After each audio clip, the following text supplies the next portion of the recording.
Isang araw, punta ko doon sa puntod ng libing ng tatay pati nanay ko.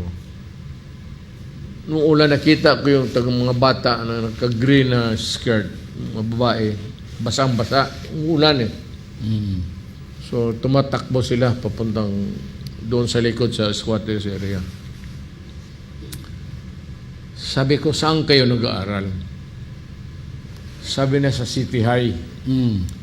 From City High hanggang doon sa Wireless Cemetery, doon sa yung Roman Catholic Church na cemetery.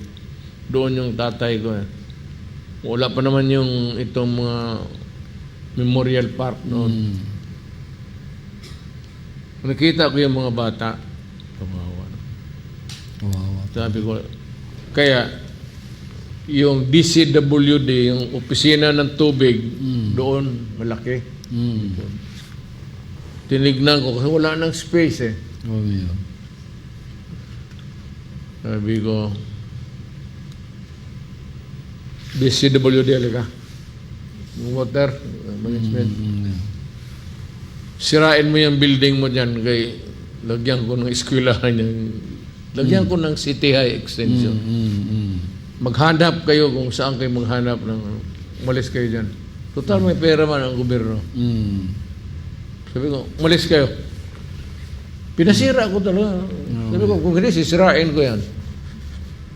Mayor ako eh. So, malakas ang loob mo. At saka yung mayor ako, yung anong dapat sa tao, talagang gano'n. Everybody knows that. Sabi nila tapag-tapangan. Hindi yan tapag-tapangan. Prinsipyo yan. That's why they listen to you. Sabi ko na, sirain ninyo, kung hindi, sisirain ko kayo. Kasi lagyan ko ng eskwelahan yan.